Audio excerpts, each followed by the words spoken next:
Hello, it's day 2. We're here at Tuska in Finland with the legendary Suicidal Tendancies. Say hi, guys. Hi, guys. A rumour of an album in the pipelines for quite a few years now. Where is it? What's going on with that? It's stuck in customs.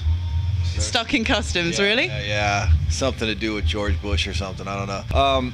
Basically, what happened is in 2003 had a back surgery, and then was out of commission for a bit. Then 2005 had another back surgery, and then in 2007, in the beginning of the year, we got offered to do a festival in Australia, which I was at the time, and so we said let's check it out, and so we did that. Then we did some shows in France, and we did a European tour. Then we did our first States tour in a while, and basically because of the circumstances, everything, we said let's do tours. Let's go around the world. Let's play a lot of places that we haven't played, so people can see what we're up to and see that we're doing music for the right reason. I think for us it's just one to come out so people can actually see us, and especially environments like this, a lot of the festivals where there's people that haven't seen you and they're like, okay, I maybe wouldn't go to the show, but check it out.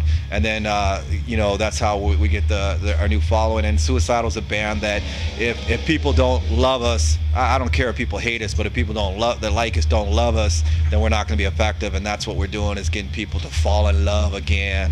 Oh, so it's a bit of romance there. It's a romance novel, yeah, kind of a thing, you know. Have you got any plans to record anything? We have lots of plans. The thing that we've always been doing is we've been in the studio and recording a lot of things. And like I said, you know, a shorter thing, we just didn't want to put something out and people say they're putting out a record because they haven't done a record in a while. We're here to make a statement, and that's what we think the new record will do. And I think, you know, when the new stuff comes out, because we actually have a couple new records, new Infectious, new CYCO-MIKO, all the stuff's really different. And I think that after it's said and done, when people hear it, a lot of people will be like, and then after the fact, a year or two, 5, 10 years later from now, they'll really understand what we're doing and why we didn't want to do what everybody else was doing. If you had to pull a figure out of your ass right now for when you're going to release this thing, try not to be very painful. Be very painful. But if you had to, what kind of date would you be giving us around about? The end of the year. End of the year? Yeah. Excellent. Okay, so I'm assuming you have already recorded it then? Yeah, it's mastered, everything. Yeah, we're even ready to go. Ironically even looking at artwork yesterday. What kind of sound are we to be expecting? Are we expecting a return to kind of the HD thrash stuff? Is it more heavy metal? I think, you know, the thing is, when you go back in time, and that's hard for a lot of people because they're too young, but when we did our first record, all the punk magazines said it sucked, and then when we did our second one, the punk magazine said, oh, their first one was a classic and this one sucks, you know. And every record we did, it wasn't accepted, and then after the fact, you know, I guess it grew on people or something. I think a lot of times people listen to what they expect and what they want and what's going on at the time, and I think that we learned a long time ago, it's like music that lasts it's not how many people buy it the moment that it comes out, it's how many people are still listening to it years later. I think it's one of those ones, if you can describe anything beforehand, it really shouldn't come out. You know what I mean? There's a lot of bands that I learned from that when I was younger that I listened to, I go, damn, it sounds just like their last record. And other people go, yeah, it sounds just the same, isn't that cool? And I go, well, I can't tell the difference, you know? You recorded with Paul Northfield, true? Yeah. Yep. Why him? He's a guy known for his kind of work with progressive bands, Queensryche, Dream Theater, Rush. It seems interesting that a band such as yourself would choose him to record with. What was your motivations there? Because he said he was glad to finally work with a band with talent. Oh! No, that's not what he said. I paraphrased what he said. He said we do things in a very different manner, and it's quite refreshing and stuff. And he said he's worked with a lot of bands that a lot of people really appreciate.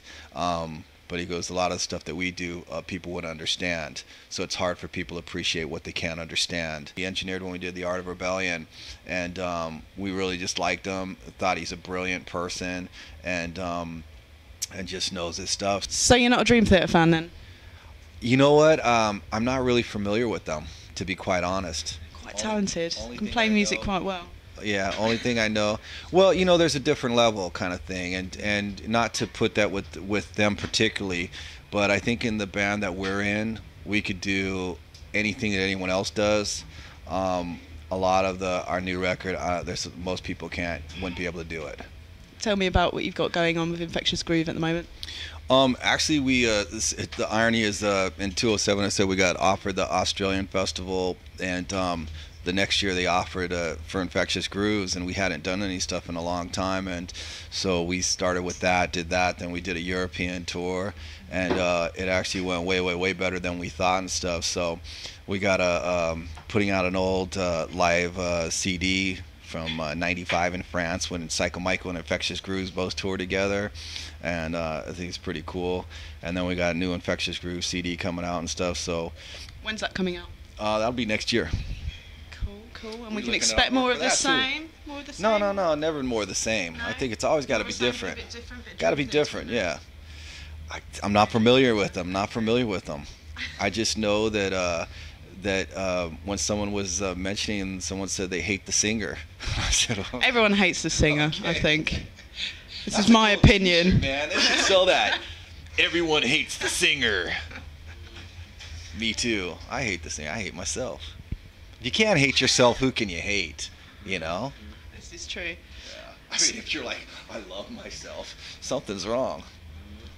You've got quite an interesting moniker as well for your other stuff, CYCO-MIKO. How did that come about? How crazy are you? Is this, do you have problems? Is this an issue for you? Like, why the moniker? Does it look like I have problems? Is this something? You sure it's okay? Yes, it's fine. Continue the question. Okay. Continue the question or continue the answer? And is there an answer? Or is it a progressively alternating into parallel universes not existent upon the... Hey, I don't know what they do in Canada. I haven't been in Edmonton in a while. You're ruining my interview. Shut up. All her fault. Karma please. I think we have our answer. I think for us, my dad said, you know what? In life, you have to have your own definitions. And can we turn the camera around? We're missing. This is the highlight. Sorry. Hang on. We just need to get the state of this right now. Like, what the fuck? I mean, really. Mike Clark. Somebody needs a hug. Come over here. We need a hug. Oh, we need a hug. Not a stab. Not a stab. Lost in translation. Surfing and laughing and roofing and groofing and stopping, yeah. For us, like with the CYCO, with the CYCO, that's like a whole different thing. A lot of times what people would say is crazy is stuff that I think is a necessity, Believing in yourself is crazy. Most people don't. That's a hard thing to do. That's a long journey. That's not something you wake up in the morning and say, yeah, I believe in myself. For us, it's like CYCO is kind of like, in suicidal.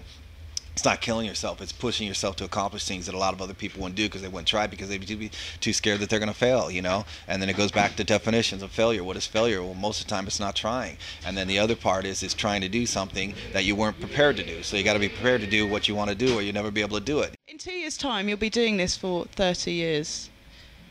How do you keep going? I think it's, it's good to purpose and why you're doing something, I think for us, ultimately, one of the first punk rock fanzines we did an interview a long time ago, they said, what do you think you'll be doing in 5 years?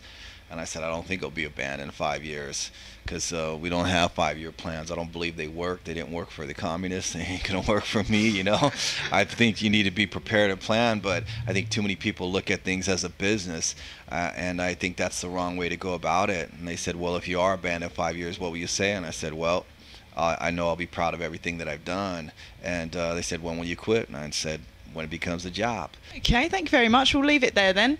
Can I just get a high five quickly? Yeah, high five. Want a high five? No, miss it. I'm off to join the army, but before I do that, I've got something for you. Uh-oh. This has never happened for you before in your life. I'm sure it's a completely original joke. It's a joke. Oh, no. So I bought you a Pepsi, but just one.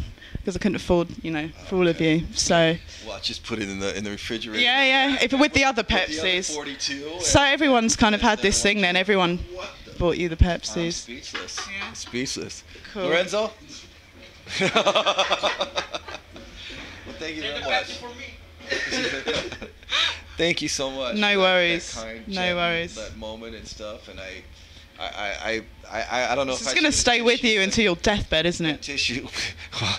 It's almost like a segue into a thing where it's like you're dancing with it. Yeah, the fields of sunshine in Finland.